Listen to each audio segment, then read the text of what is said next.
Tenang saja, Pak. Saya sudah ada di sini.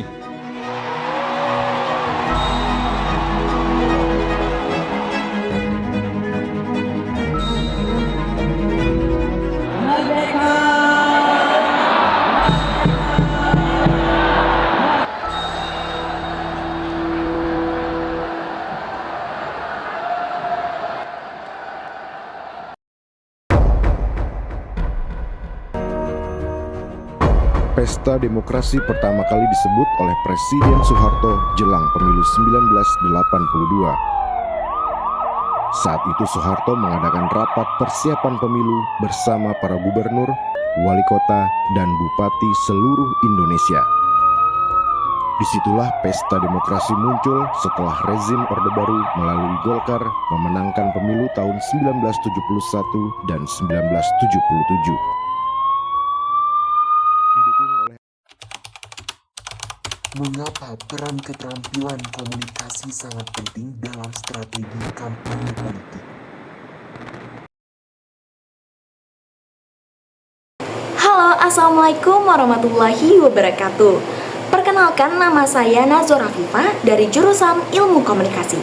Di sini saya akan mempresentasikan UAS Bahasa Indonesia dengan membuat esai.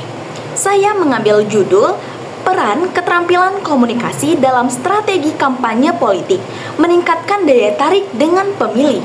Sebelumnya, ada yang tahu nggak kenapa seorang politisi atau seorang politikus perlu mempelajari skill dalam berkomunikasi? Nah, teman-teman, ternyata mempelajari ilmu komunikasi itu nyatanya mampu membangun kedekatan dengan seseorang. Nah, seseorang yang handal dalam berkomunikasi tentunya akan mudah dalam berinteraksi dengan banyak orang. Dan ini akan membangun hubungan atau kedekatan dengan khalayak publik. Tentunya seorang politikus itu sangat perlu menguasai atau mempelajari ilmu komunikasi. Baik, di sini saya akan membahas esai yang saya buat. Dalam dunia politik, keberhasilan kampanye seringkali ditentukan oleh kemampuan kandidat untuk menyampaikan pesan yang kuat dan meyakinkan para masyarakat. Nah, salah satu kunci atau cara yang mendukung keberhasilan tersebut adalah dengan keterampilan dalam komunikasi. Nah, ada beberapa aspek yang perlu dikuasai atau yang perlu diketahui oleh seorang politisi.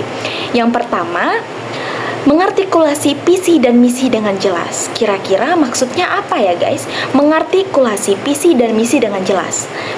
Jadi, pesan yang disampaikan dengan cara yang sederhana dan menarik itu ternyata lebih mudah dipahami oleh khalayak. Ini membantu masyarakat untuk mengenali nilai dan program kerja yang ditawarkan oleh para kandidat. Dan yang kedua, membangun hubungan emosional dengan audiens. Keterampilan komunikasi memungkinkan kandidat menciptakan narasi yang relevan dengan pengalaman hidup pemilih yang pada akhirnya memperkuat hubungan emosional atau memperkuat hubungan kedekatan antara kandidat dan pemilih. Yang ketiga, mengelola citra diri secara efektif. Dalam politik, persepsi seringkali lebih penting daripada fakta. Keterampilan komunikasi membantu kandidat menciptakan citra yang positif, otentik, dan dapat dipercaya oleh para khalayak. Dan yang keempat yaitu keterampilan berbicara dan penyampaian pesan yang efektif. Seperti kemampuan untuk berbicara di depan publik dan menyampaikan pesan yang jelas. Maksudnya itu adalah keterampilan utama yang harus dimiliki seorang politisi. Berbagai aspek yang harus dikuasai oleh seseorang kandidat politik atau komponen utama keterampilan komunikasi dalam politik. Yang pertama yaitu ada komunikasi verbal dan komunikasi nonverbal. Jadi dia ini dibagi menjadi dua aspek. Yang pertama komunikasi verbal dan komunikasi nonverbal. Saya akan menjelaskan komunikasi verbal terlebih dahulu.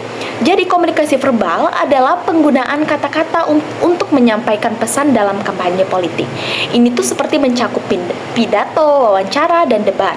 Pesan verbal harus dirancang dengan memperhatikan kejelasan, relevansi, dan emosi. Lalu yaitu ada komunikasi nonverbal. Politisi tidak hanya berbicara untuk memberikan informasi, tetapi juga untuk mempengaruhi, menginspirasi, dan membangkitkan semangat publik. Oleh karena itu, pesan yang disampaikan harus relevan dan menarik, dan dapat dipahami oleh berbagai lapisan masyarakat atau oleh berbagai kalangan masyarakat. Komunikasi nonverbal seperti bahasa tubuh, intonasi suara, dan ekspresi wajah. Jadi komunikasi nonverbal ini secara tidak langsung seperti gerak-gerik tubuh. Lalu ada ekspresi wajah. Ekspresi wajah dapat menunjukkan perasaan seseorang dalam setiap situasi, seperti sedang senang, terkejut, sedih, dan marah. Lalu ada kontak mata, menunjukkan rasa percaya diri dan keterbukaan. Dan kontak mata merupakan rasa saling menghubungkan secara langsung dengan para audiens. Lalu gestur tangan yang terbuka, mencerminkan sikap yang ramah dan bersahabat. Lalu ada intonasi suara. Suara yang bervariasi dapat menekankan poin penting dan menjaga perhatian para audiens. Selain itu juga harus memiliki kemampuan mendengarkan kampanye politik. Tidak hanya tentang berbicara guys, tetapi juga mendengarkan. Mendengarkan itu artinya pemilih ingin merasa bahwa suara mereka itu didengar dan diperhatikan oleh para kandidat. Kandidat juga harus memiliki keterampilan mendengarkan yang baik, mampu memahami kebutuhan masyarakat dan menyesuaikan strategi mereka masing-masing. Lalu yaitu ada strategi komunikasi dalam meningkatkan daya tarik pemilih. Nah, untuk menarik perhatian pemilih, kandidat harus mengintegrasikan keterampilan komunikasi mereka ke dalam strategi kampanye. Lalu yang terakhir yaitu ada kesimpulan. Kesimpulannya yaitu keterampilan komunikasi adalah fondasi dari strategi kampanye politik yang efektif. Kandidat mampu menyampaikan pesan dengan jelas, relevan, dan emosional, memiliki peluang lebih besar untuk menarik perhatian pemilih dan membangun dukungan yang luas. Namun, keberhasilan tidak hanya bergantung pada keterampilan berbicara, tetapi juga pada kemampuan mendengarkan dan beradaptasi dengan audiens yang beragam. Politisi yang mampu menghadapi krisis dengan komunikasi yang transparan dan terbuka, serta menjaga hubungan yang baik dengan masyarakat, akan lebih berhasil dalam mempertahankan citra positif dan kepercayaan publik. Oleh karena itu, kemampuan untuk berkomunikasi dengan efektif bukan hanya merupakan keterampilan tambahan, tetapi menjadi salah satu faktor penentu kesuksesan seorang politisi dalam menjalankan kepemimpinan politik mereka. Di era digital ini, pemanfaatan media sosial sebagai platform komunikasi semakin memperkuat pentingnya keterampilan komunikasi dengan strategi yang tepat. Keterampilan ini dapat menjadi alat yang mampu untuk memenangkan hati dan suara pemilih, sekaligus menciptakan dampak positif dalam proses demokrasi. Dan yang terakhir itu ada daftar pustaka. Berikut beberapa jurnal yang telah saya kutip. Dan yang terakhir itu ada daftar pustaka. Berikut ini merupakan jurnal yang telah saya kutip dan saya ambil. Baik, sekian presentasi dari saya. Saya akan tutup dengan mengucapkan wassalamualaikum warahmatullahi wabarakatuh.